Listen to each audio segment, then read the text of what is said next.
Thank you, Mr. Speaker. I'm pleased to rise today to respond to the speech from the throne. Mr. Speaker, what Albertans heard in the speech from the throne was a continued commitment from this government to be valued, inclusive, and intelligent when considering legislation. Now, one might say that's how all governments approach legislation, and that may be so, or at least that's what they think. And if that is the case, then it must be that different governments have different definitions of what it means to be valued, inclusive, and intelligent. The throne speech highlighted what these words mean to this government, and it's very different from what Albertans have experienced for far too many years. And it's very different from what's being proposed by opposition parties, or being proposed by other loud factions who are set on turning back time. Mr. Speaker, the policies of this government has passed and proposed demonstrate what value means to this government. It's a value system that says at all times, and especially during tough economic times, that everyday Albertans deserve a government that considers them and that they deserve a government that tries to make their life better for them. Mr. Speaker, it didn't take long for this government to reiterate its values with its first bill of the spring session that commits to reducing school fees across our province.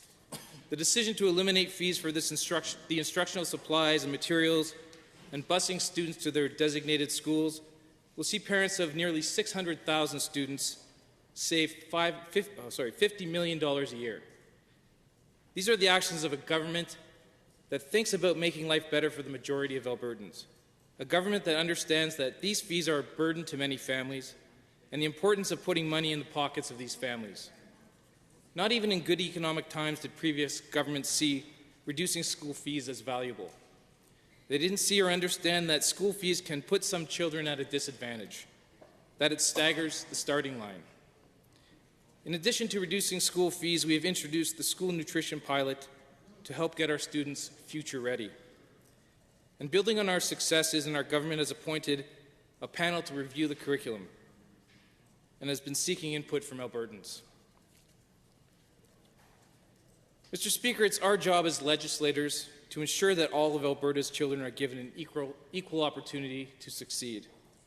The bottom line, Mr. Speaker, is that not only do we stand behind Alberta's families by trying to make life more affordable, but we simply value education. This government treats education as an investment that we cannot afford to not be part of, and that we refuse not to make a budget priority.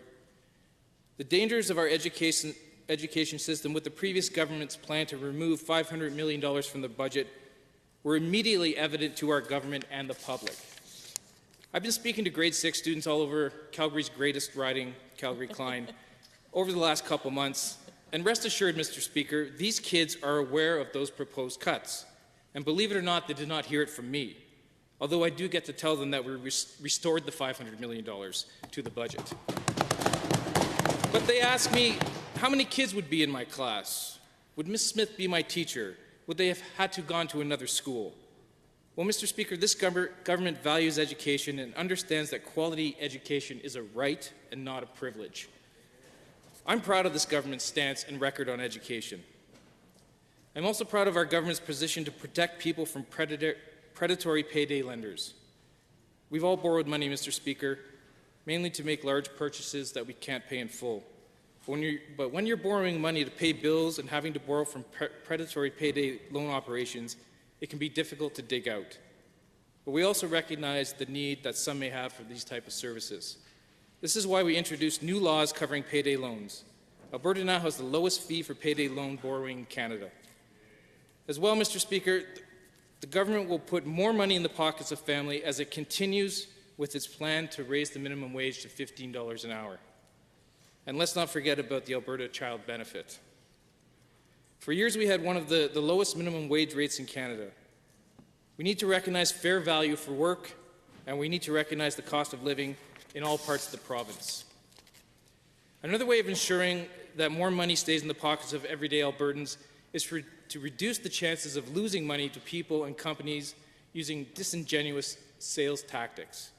That's why this government has eliminated high-pressure door-to-door sales of items such as utility rates and energy products. And as was noted in the throne speech, a Consumer Bill of Rights will be introduced, protecting Albertans' hard-earned money. What's more, Mr. Speaker, this government has capped electricity rates to ensure that there are no surprises on electricity bills. Electricity bills will always be reasonable and predictable. Instead of a government that builds escape clauses for corporations, we now have a government that takes the needs of Albertans across the province into account, and it understands that there needs to be a balance between what allows the economy to work and what allows families to make ends meet. Mr. Speaker, in difficult economic times, a good measure of a government's values is how it deals with necessary cutbacks and where these cutbacks occur. Mr. Speaker, I'm pleased to say that this government takes a very different approach to trying to control spending than previous governments did. This government refuses to make things worse for Alberta's families by making deep cuts to frontline staff, by reducing services, or by reducing the quality of education and health care. No, this government is trying to steady the rate of spending by reducing the salaries, bonuses, and perks, such as golf and country club memberships, to executives in the province's agencies, boards, and commissions. And it is now legislated that the executive compensation of the heads of the ABCs will be transparent to both the government and the public. Not only were these salaries out of line with comparable positions in other jurisdictions, they were insulting to Albertans struggling to pay the bills. This government is also freezing the salaries of government employees and dissolving or consolidating 26 ABCs. These moves taken together represent an annual savings of $16 million a year. While this is a small step in controlling the province's finances, it's clear that this government has its priorities aligned with making life better for Alberta's families, and not just here to reward those who've helped us get elected. Mr. Speaker, this government is built on inclusion. Just look at our caucus. And we never forget that with our policies. Our commitment to the LGBTQ community has been a pillar of this government's mandate. And we are working with the PDD community to ensure that improvements are made to have access to services that are required by every individual. I'm immensely proud that this government had the courage, Mr. Speaker, the courage to protect paid farm workers in this province. This was an act of inclusion, an act that sent a message to the province's paid farm workers who work our land and grow our food that they matter, that they will be protected in the case of injury, and that they no longer fall outside of the government's purview. There is little explanation as to why this never happened before, Mr. Speaker, other than that it was merely a tradition not to include them. This is wrong, Mr. Speaker.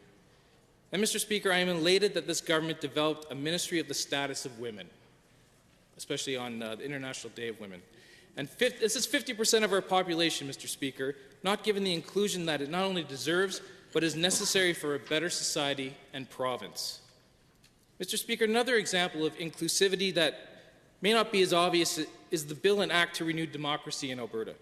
What this bill did, Mr. Speaker, was remove big money from our elections. It removed corporate union and executive influence from politics, and it leveled the playing field for our democratic parties in this province. But I've also been told by constituents that this bill has restored their faith in Alberta elections. They believe that ideas and policies will again be the determining factor in voting, and that elections will not be won simply with a checkbook. And we will continue to work on electoral finance reform. Mr. Speaker, it's not a secret that the price of oil has had an impact on Alberta's economy. It's also not a secret that this is not the first time that the price of oil has had an impact on our economy. So why has no previous government made decisions to move Alberta's economy into a position in which it can weather downturns in the oil price with diversification strategies and make it equipped to deal with the realities of the 21st century? Well, Mr. Speaker, I just don't know the answer to this. But my intuition says something to me that at the core of this is that change is difficult for some. Thinking beyond what you've always known in terms of relationships and the economy, and recognizing that there are new ways and alternative economic opportunities is crucial to building a better province and a better world. We need to make intelligent decisions in regards to our economy, Mr. Speaker. Every time there's a downturn in the price of oil, slashing public services and cuts to health care and education and layoffs, it's not the answer.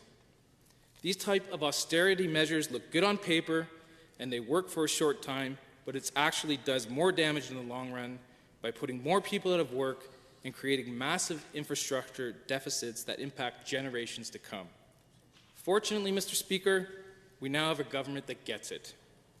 We have a government that is working to ensure that we will be able to weather further economic shocks from low oil prices, while at the same time strengthening our oil and gas sector in a way that accepts the ecological realities of the 21st century. This government has opened up investment in this province with the investor's tax credit. We are putting shovels in the ground and putting people back to work with several infrastructure projects. The Climate Leadership Plan is as much about protecting our environment as it is about growing our economy in renewable energy. It's about demonstrating to the world and the rest of the country that we can have a strong oil and gas sector and still be stewards of our environment. And we can use our oil and gas wealth to fund our increasing need to transition to renewable energy. And to be sure, we would not have federal approval of 2 pipelines to Tidewater without the Climate Leadership Plan. Hear, hear. The carbon levy will enable us to grow the renewable sector, creating more renewable energy on the grid and 21st century jobs in this growing sector. The new royalty structure is paying off, Mr. Speaker. There's been steady growth in drilling and extraction over the last several months, and industry and economists are applauding this incentivized plan. But we didn't do it alone. We worked with industry experts to ensure that we would arrive at a place that was good for industry and the province. To conclude, Mr. Speaker, I am proud to be part of this government, and I am certain that our definition of values, inclusion, and intelligence resonates with more Albertans than the definitions held by the opposition. Thank you, Mr. Speaker.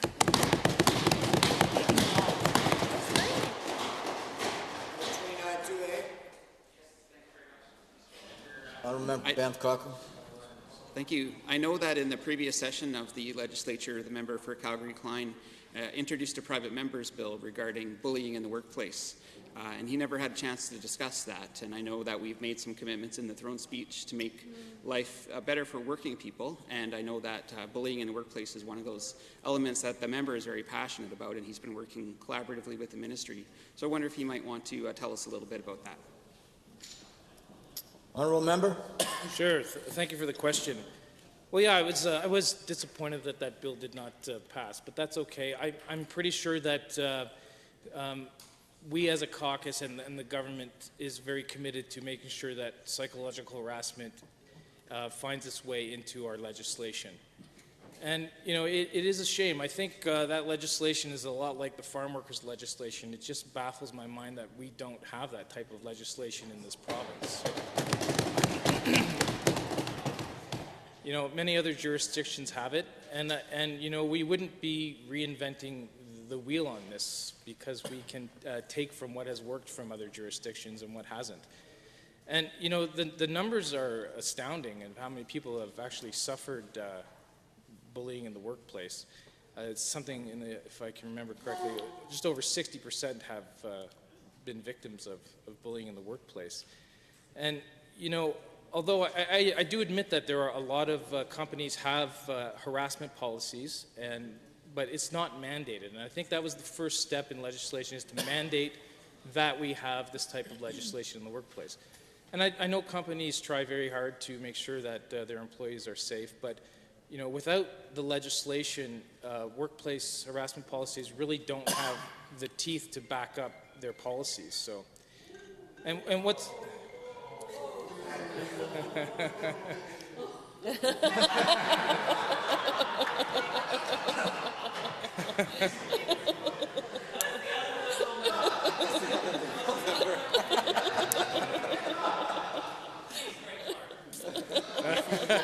yes, no. What's more, Mr. Speaker, the policies that we do see in workplaces throughout Alberta, they're kind of piecemeal. There's no consistency to how these policies are written and how they're enforced. So I do look forward to more debate on this, and I do look forward to support from opposition parties on this matter. I think this is a very important topic for everyone in this province, and nobody deserves to be bullied in our province at work. We do a very good job of staving off bullying with children and online. We've worked very hard on that, but we've kind of forgot are adults in the workplace. And we've always focused, unfortunately, just on the physical aspect of bullying or the harm reduction, I guess, at work. And, it's just not enough. I mean, people that have been bullied at work, they suffer symptoms that are similar to PTSD. It's really quite disturbing, and this can go on for years and years without somebody coming and making a complaint, a formal complaint. And even if they do make a complaint, there may not be a harassment policy in place, or the HR department is not equipped to deal with these type of situations because they haven't been trained on it, or they simply just don't understand what their recourse is. And I think that's what we are trying to give with that type of legislation, is give people recourse when they can't get satisfaction, I guess, or a resolve at work. I would hope that they would be able to go to a third party and file a formal complaint that will be investigated by a third party.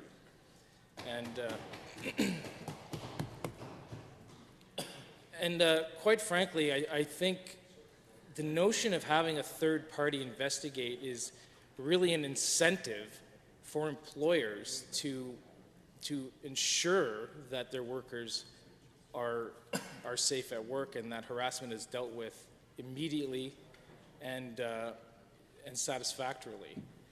And anyway, I'll end it there, but thank you for the question, and I do appreciate thinking about this topic.